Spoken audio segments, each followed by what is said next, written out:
Welcome to the Three Martini Lunch. Grab a stool next to Greg Corombos of Radio America and Jim Garrity of National Review. Three Martinis coming up.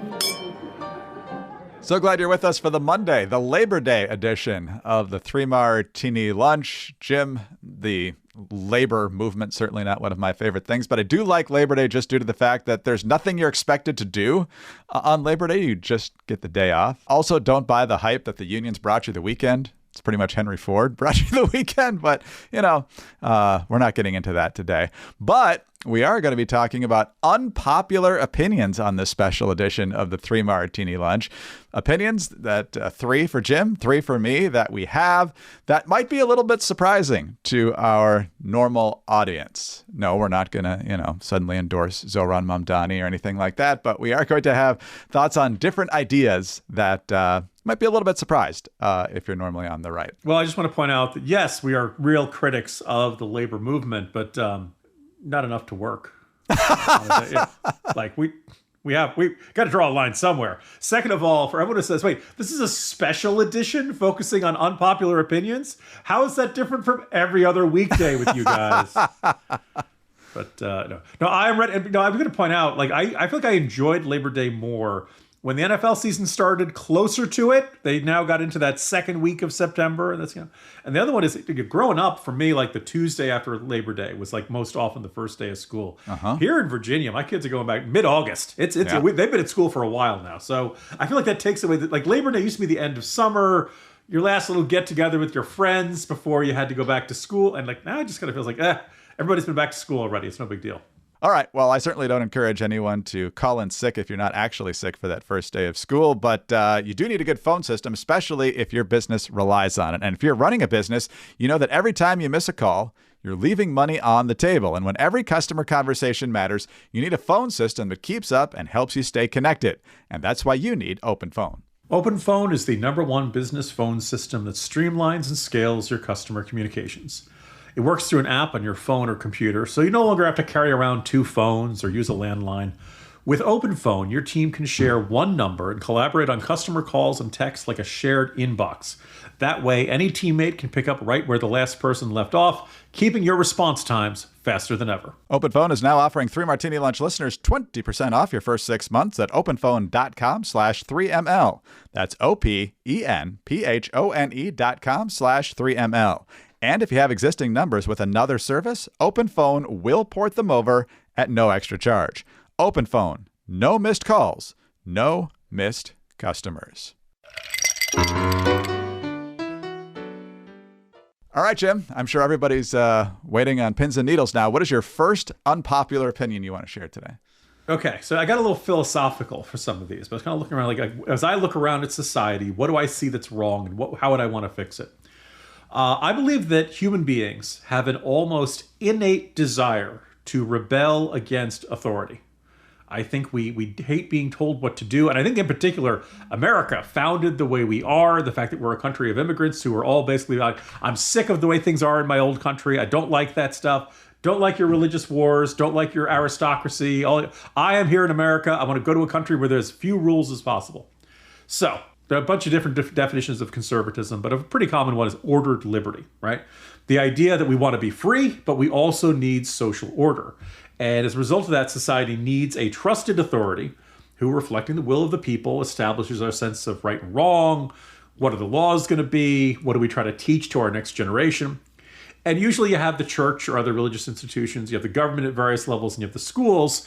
And even though we can gripe about all these institutions, we kind of need all of them. So I believe that American society, and really all Western societies, or all world societies, need some institution that attempts to tell us what to do, but that everybody ignores. We need a designated, not effective, I don't know if you'd say authoritarian, I don't know if you'd say censorious. We need some sort of version of the nanny state that doesn't actually have any power, so that everybody can give it the metaphorical middle finger. Everybody can say, I'm not listening to you, and ignore it, and not actually have any dangerous consequences. Because I find myself as someone who, we've joked about in this podcast, You and I are very shaped by 80s and 90s comedy, right? You know, people say, other people at National Review say, well, I read my first William F. Buckley book at age, 9. And, I collected all, I was shaped by Dennis Miller and Dana Carvey and editorial cartoons and Bloom County and all this stuff. So I've always been this anti-institutionalist. Fast forward to the 2020s where nobody trusts any institutions anymore. We actually need institutions that we can trust. So one, we need much better people in charge of our institutions. But I've also decided we need an ineffective institution that everybody can rebel against and that there'll be no negative consequences to society at all. That's borderline Orwellian, but does the UN already qualify for that? Because nobody really listens when they rule against them. See, the thing is, you need, we could ignore, the UN is so effectively ignored, everyone forgets that it exists. And as a result of it, nobody feels like they're really defying it. So I'm thinking almost some sort of Americans for a Better America interest group that tells you shouldn't go see that movie or you shouldn't read that book or something. It doesn't have the force of it. It doesn't have the power to censor it. It just kind of wags its finger at you and everybody else gets to return with a different finger. So it's a woke scold who's not in on the joke. It needs to be running. Exactly. It's a woke scold who's utterly ineffective. And as a result of it, everybody gets to feel, I've been a rebel. I tore off that mattress tag saying I should not remove under penalty of federal law. I drank the milk after the expiration date. I bought the gas station sushi. I did all the things people tell me not to do because I'm an American. I can do exactly whatever I want. And then probably puke from the sushi and the expired milk and all that stuff. Yeah, that's always one of my favorite tweets is somebody saying, hey, I thought this was America when somebody's driving their lawnmower down the highway or something like that. So lighten up, everybody. So, yeah, okay. So mine is a tough one because overall, I love the entire concept. I just want everyone to be careful because one of the best things that's happened in politics or policy or really anything related to public policy in the last half decade is the school choice movement. I love the school choice movement. I think parents should have every option available to pick the best school for their kids. If the public school is working for them, great. If not, another public school or a charter school or a private school or religious school or homeschool, whatever works best for you, you should have the freedom to do that. And thankfully, you got a lot of states already pushing in that direction, and I think that's excellent. Giving parents more options is great. The thing I'm concerned about is the voucher aspect of this. Overall, on paper, I love it because for the most part, it's your tax dollars that would have gone to fund your kid at the public school. If you don't want to do that, you should be able to use that money wherever you want. The problem is that it's now, laundered's not the right word, but it's been paid in taxes and it's coming back to you. So it comes potentially with government strings attached. Now, these red states aren't doing that. But once you establish this precedent, unless you put very strict protections on that, other people coming down the line really could come in and start to mandate what you can and can't do since it is government money. That's kind of the way the public school system works or the Department of Education in a lot of ways. We already see that with Trump. We've seen it with previous administrations. And one of the ways I know about this so well is because it's kind of the story of Hillsdale College where I went, which never took a dime of government money with the exception of student loans. And so the college always told the federal government, I don't have to listen to what you're telling these institutions. I don't take any of your money. But then they said, no. You take federal student loans, you take Pell Grants and all this stuff. So you do take our money. You do have to do it. Hillsdale went to court. Went all the way to the Supreme Court, lost. So now they don't take federal student loans. Now they've got one of the best private endowments because of that anywhere in the country, and they still don't have to do what the government says. So when it comes to the government's giving you money, even though it's your own money, protect the conditions of that money, or else you could end up in a place where you don't want to be. That's a fine distinction to make. And I think I look forward, Greg, to everyone saying, Greg Corombos trashed vouchers. He's clearly, he's pro teachers unions, because if there's anything we've learned is that when you make a nuanced and detailed argument in the public square, it is welcomed exactly as it is and never misconstrued or mischaracterized. Exactly. Yeah. Protect the vouchers or you're going to potentially be in trouble down the line. All right. Well, when it comes to protecting your health, make sure that your liver is functioning well. And for more than 30% of Americans, they've got a sluggish liver.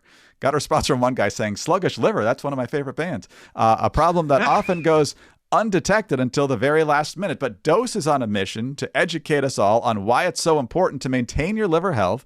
And it's created an incredible product to help you do just that. It's called Dose for Your Liver and was formulated to cleanse your liver of unwanted elements, aid digestion, and maintain your body's filter. You know, if you're at your favorite deli, don't order the sluggish liver.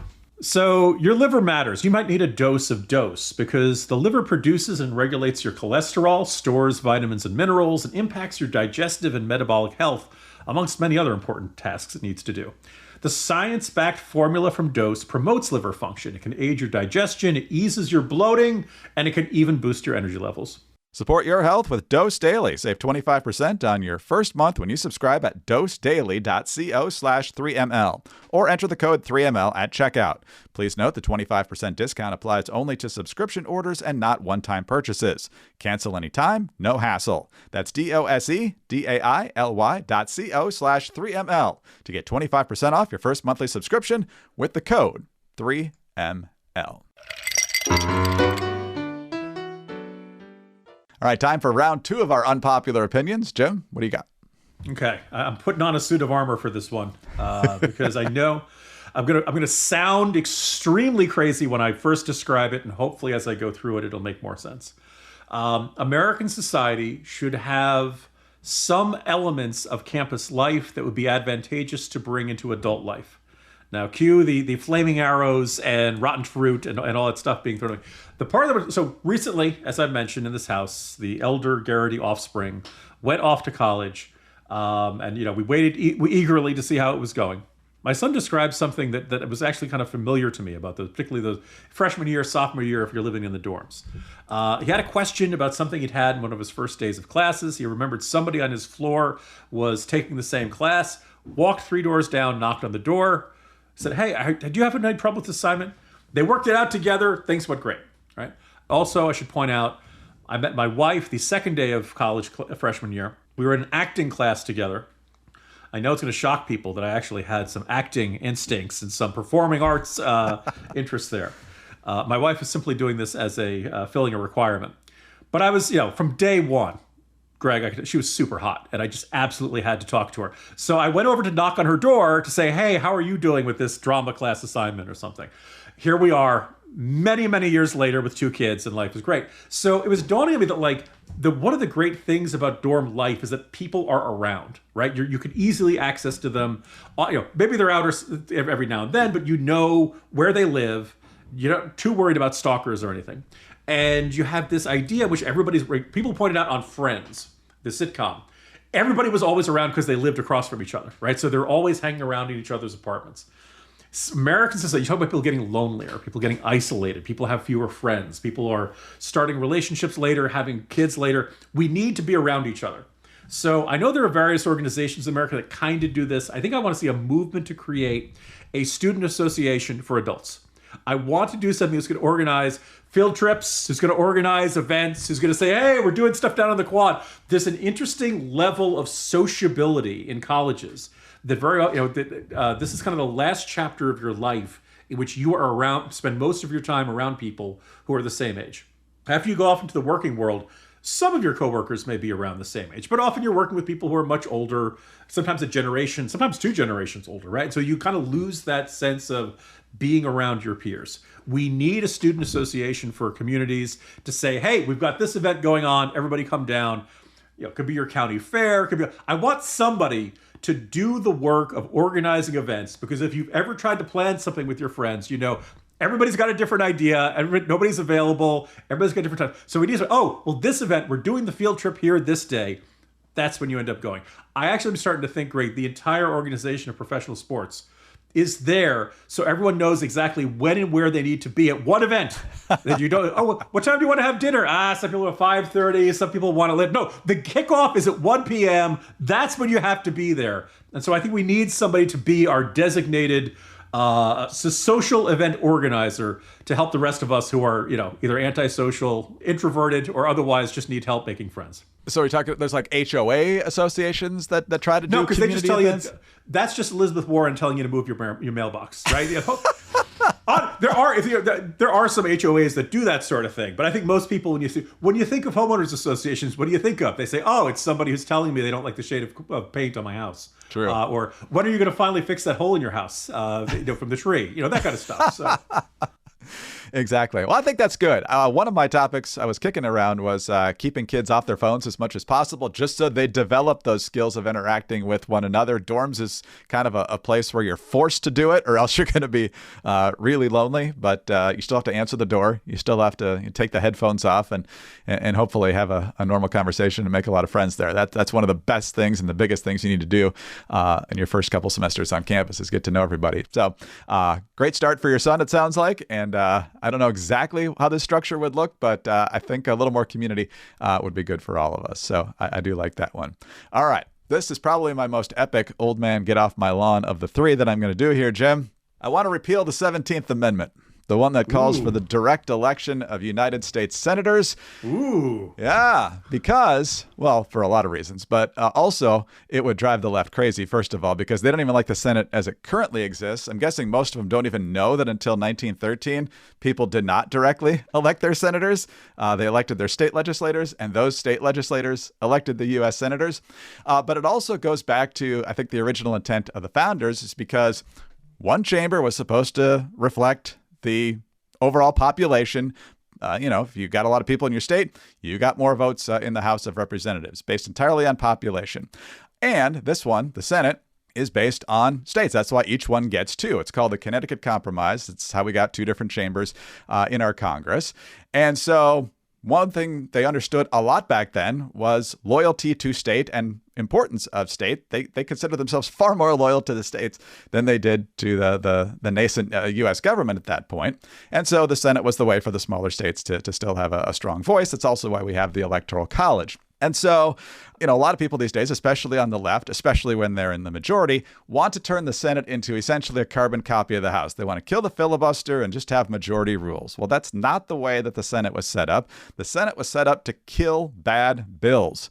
In fact, Calvin Coolidge once said, even as president, it's much more important to kill bad bills than to pass good bills. And so if you just have pure majority and if you have one party controlling everything, would feel good right now if you're a Republican, but in the long term, it's better to have that the hot cup and the saucer, as they've always said about the House and the Senate. And so, yes, if you looked at the state legislatures, the GOP would have a pretty strong majority in the U.S. Senate right now. And yes, there were obviously some shady backroom dealings about which people got sent to the U.S. Senate back when the state legislatures were deciding these things. But we're not going to reverse the 17th Amendment. But as a friend who agrees with me, I pointed out you can't change the general election, but states could say that the state legislature, the caucuses, have to choose the nominees. I don't think we're probably going to get there either, but I think we missed something when we moved away from what the founders intended here. I don't think it was an accident that they wanted it set up this way.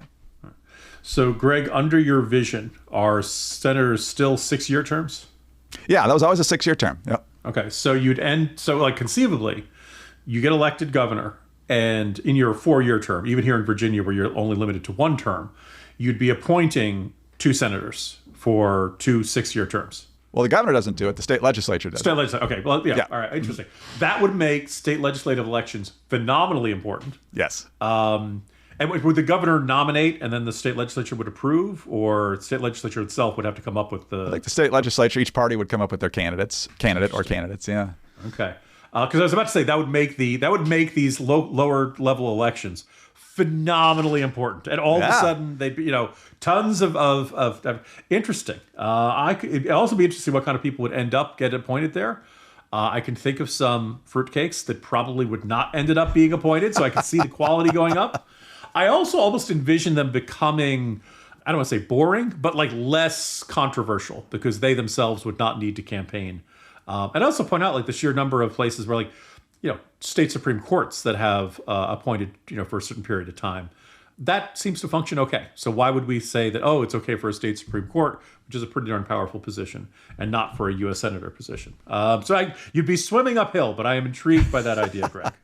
Swimming uphill. Swimming upstream and running uphill. You'd have to run up the hill to get to the stream, and then you have to swim up the waterfall. It'd be really tough, but you might be able to do it. Yeah, I don't think it's going to happen, but I think it would be the right thing to do. 1913, not a great year. We got the 16th Amendment with the income taxes, which, by the way, there was an opportunity to say it can't go above 5% of your income, and it didn't go in there because everybody said, oh, come on, who would ever ask for 5% of your income? We don't need that. The 17th Amendment, the creation of the Federal Reserve, Woodrow Wilson took office.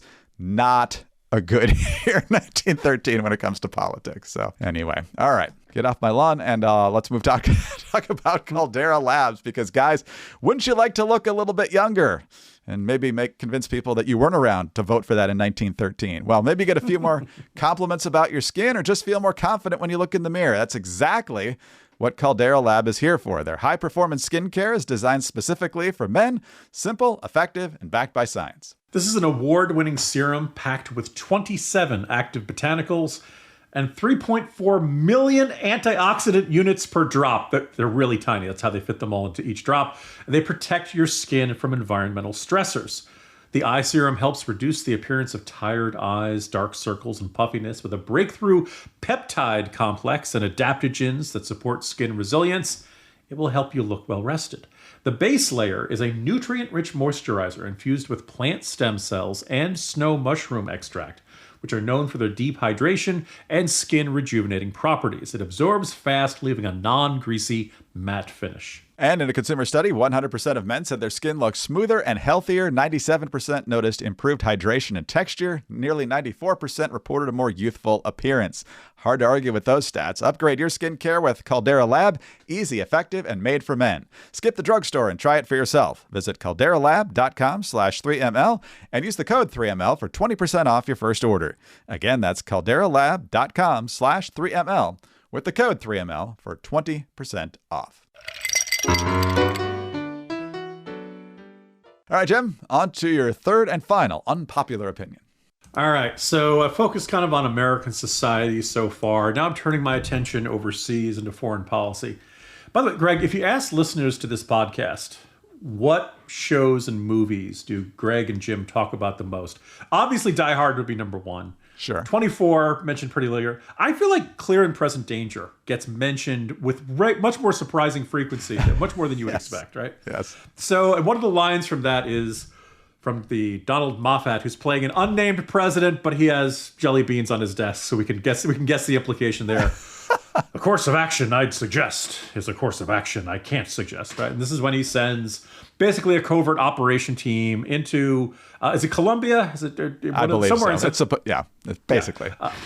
Generic South American country involved in the drug trade to do a secret off-the-books covert operation. And look, how many thriller novels and movies have been about we're sending in Omega Squad? You know, this kind of, they go in, they shoot up, and like, this was Tom Clancy saying, it sounds really cool, but you don't actually want to do this. If and when things go wrong, there's no accountability. And of course, the mission goes wrong, they have casualties, and President Donald Moffat just doesn't want to, wants it all to disappear. And obviously what's his name? The CIA director is like, I have a pardon, you don't, Jack. And that's why he ends up heading up the Mission Impossible force. Or maybe I'm mixing up my movies, but you get the idea. So we really like boy, what about a guy who gets typecast?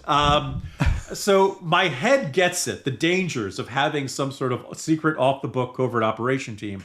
My heart doesn't, and you can know, yes, I write the Dangerous Click novels, all about the idea of somebody from the CIA, the FBI, the NSA, and all these different groups working together and going around and killing bad guys, and doing this with really minimal government supervision, very minimal accountability. They just go overseas, find the person, kill them, and move on to the next one. So I think the world, if we had one, would it eventually go wrong? Yeah, probably. Human beings make mistakes. But I think it would be good for the world, Greg, if the world believed that we had a dangerous clique running around killing people. And that even if the president, CIA director, you guys shouldn't do that. If the response was, we barely know where these people are half the time. We can't stop. We can't catch them. They operate under the radar. They elude all of our efforts to catch them. They're just out there, and there's nothing we can do to stop them. And just to say that, there are very highly trained Americans out there killing bad people, so you just better not be a bad person. Don't do things that are going to piss off the American government, because this team might show up at your door with a car battery and jumper cables and a dwarf, and you're just not going to know what you don't know what they're going to do to you, but it's not going to be good. And just kind of create and the thing is, we don't even need to actually have the team. Anytime something blows up somewhere in the world, we say, you know what? I think that was a dangerous click again. I think they did it. I think, it can be completely natural accidents, but just create the rumor, create the perception. And then it will be like Batman, because the power of Batman is not just that he goes up and beats up the mugger and the Joker and all that. It's all the people who don't go out to mug people because they're afraid they're going to run into the Batman. That is my plan to build world peace. Create, very much like we need an authority that doesn't actually have any power. We need a perception of this off-the-books group that's running around killing hostile foreign leaders, and get this perception of everybody looking over their shoulder, not wanting to pop their head out, being terrified of them. Hey, we got executive orders for everything else. Why not just scratch one of those out? And best of all, it can't be, because it doesn't exist, it doesn't really violate the Constitution. Exactly. Right. Are we sure we don't have that? I don't know if we do. I'm sure there'd still be a wisecracking agent named Alec who would provide the entertainment while the lethal actors executed their jobs very effectively, correct? It would all come down to the guy at Fox Plaza. Read the books, folks. You'll get more of our jokes. So. Yep. Four Horsemen. Yep. Check it out. All right. My last one, as long as we're talking about elections, I don't like the way elections run now. Voting should be pretty much one day, like it used to be. Voting should be paper ballots. And I say all this as one who votes early to avoid the long lines on election day. I don't think it's a good idea to stretch out elections for weeks and even months. I mean, Virginia starts in mid-September. Other states do pretty much the same thing. We almost got Senator Sleazebag Cal Cunningham in North Carolina because his scandal didn't come out until about at least a halfway, maybe, into early voting. Thankfully, he did not get elected. I hate drop boxes. Mail-in ballots should only be for those who are confirmed to be physically incapable of showing up to the polls.